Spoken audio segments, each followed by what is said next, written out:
آج ہم بات کر رہے ہیں ایک ایسے لیڈر کے سفر کی جو کرکٹ کے میدان سے سیاست کے ایوانوں تک پہنچا، اور اس سفر کے پیچھے ایک بہت خاص ویژن تھا۔ آئیے ذرا گہرائی میں جا کر اس ویژن کو سمجھنے کی کوشش کرتے ہیں۔ یہ ایک جملہ نہیں، یہ وہ بنیادی وعدہ تھا جو اس پورے سیاسی سفر کا آپ کہہ لیں مرکزی خیال بن گیا۔ ایک نئے پاکستان کی تعمیر کا خواب، یہی ان کی سیاست کی بنیاد ٹھہرا۔ تو سوال یہ ہے کہ یہ سب شروع کیسے ہوا؟ ایک ورلڈ چیمپئن کرکٹ کپتان کیسے ایک ایسا سیاسی رہنما بنا جس کا ایک بالکل نیا مقصد تھا؟ دیکھیں، اقتدار تک ان کا سفر سیدھا سیاست سے شروع نہیں ہوتا۔ اس کی شروعات تو 1992 میں ہوئی، جب انہوں نے پاکستان کو ورلڈ کپ جتوایا اور وہ ایک قومی ہیرو بن گئے۔ لیکن بہت جلد انہوں نے اپنی اس شہرت کا رخ عوامی خدمت کی طرف موڑ دیا۔ پہلے 1994 میں شوکت خانم کینسر اسپتال بنایا اور پھر 2008 میں نمل یونیورسٹی کی بنیاد رکھی۔ دراصل یہی وہ کام تھے جنہوں نے ان کی سیاست کی زمین تیار کی، جس کا نتیجہ 2018 میں وزیر اعظم منتخب ہونے کی صورت میں نکلا۔ اور یہ صرف عمارتیں نہیں تھیں، نہیں، یہ ان کے ویژن کی پہلی نشانیاں تھیں۔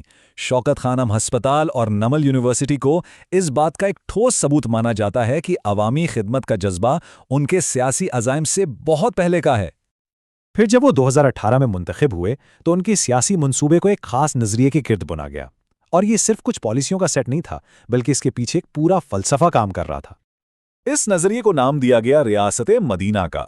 اس کا مطلب تھا ایک ایسی فلاحی ریاست کا تصور جو انصاف، ہمدردی اور خاص طور پر غریبوں کی دیکھ بھال کے اصولوں پر کھڑی ہو، اور یہی وہ رہنما اصول تھا جس پر حکومت کی تمام پالیسیوں کی بنیاد رکھی جانی تھی۔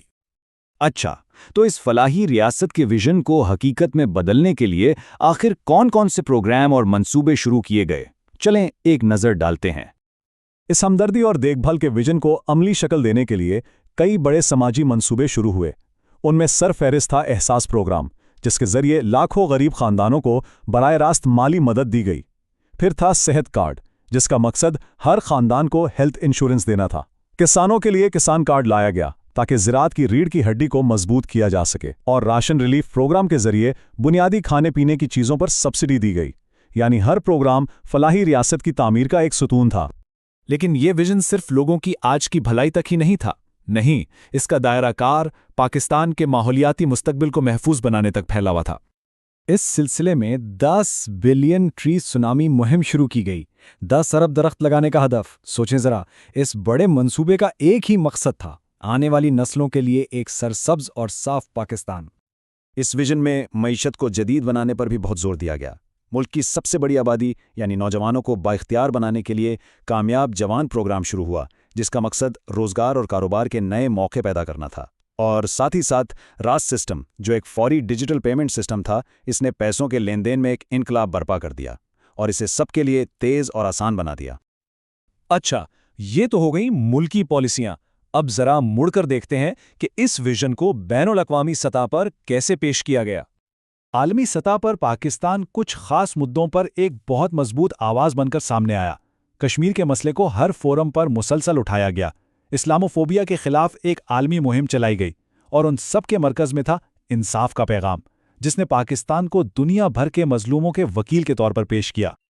تو اب ہم اس ساری گفتگو کو سمیٹتے ہیں اور پاکستان کے لیے دیکھے گئے اس خواب کے مجموعی خیال پر ایک نظر ڈالتے ہیں۔ آخر میں چاہے کوئی ان سے اتفاق کرے یا نہ کرے، یہ ایک حقیقت ہے کہ عمران خان نے اپنے ملک کے لیے ایک خواب دیکھا تھا۔ اور وہ خواب تھا کیا؟